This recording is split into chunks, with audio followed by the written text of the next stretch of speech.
এই মুহূর্তে স্টার জলসার পর্দায় শুরু হওয়া একটি অন্যতম জনপ্রিয় ধারাবাহিক হলো কথা। শুরুতেই টিআরপি তালিকায় খুব ভালো ফল করেছে এই ধারাবাহিক। বর্তমানে টিআরপি তালিকার পঞ্চম স্থানে রয়েছে এই ধারাবাহিকের নাম। একেবারে অন্যরকম একটা গল্প নিয়ে শুরু হয়েছিল এই মেগা ধারাবাহিকের নায়ক নায়িকার জুটিও দর্শকদের মন কেড়ে নিয়েছে। এই ধারাবাহিকের নায়কের চরিত্রে অভিনয় করছেন জনপ্রিয় অভিনেতা সাহেব ভট্টাচার্য এবং নায়িকার চরিত্রে রয়েছেন সুস্মিতা দে। ধারাবাহিকের আজকের পর্বে দেখা যায় আড়াল থেকে ঋতু আর মিস গোবর দেবীর কথা আড়াল থেকে শুনে ফেলে অগ্নিভ।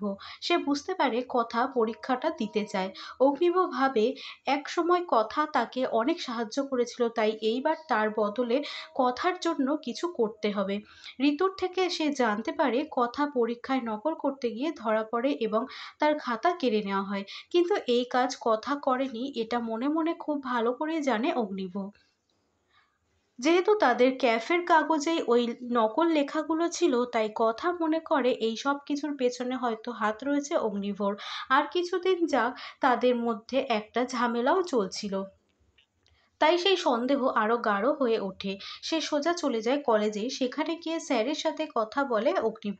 সে কথার স্যারকে আরো একবার সবটা জিজ্ঞাসা করে। স্যার জানান কথাগুলি নকল করতে পারে, এটা তারাও বিশ্বাস করে উঠতে পারছে না।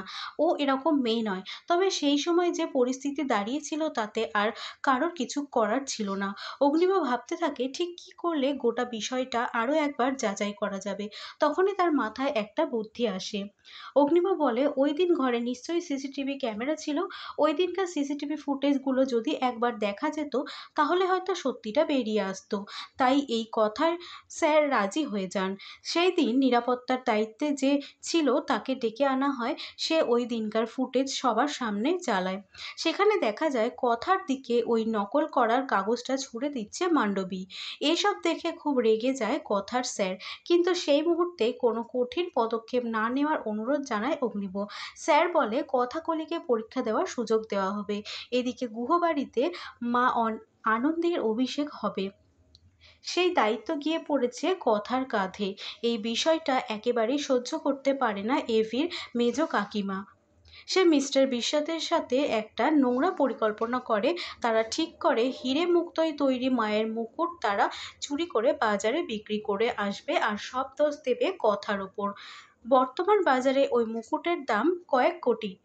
একবার ওটা বিক্রি করতে পারলে বেশ মোটা অঙ্কের অর্থ পাওয়া যাবে। লোভে চকচক করে ওঠে মেজ কাকিমার চোখ।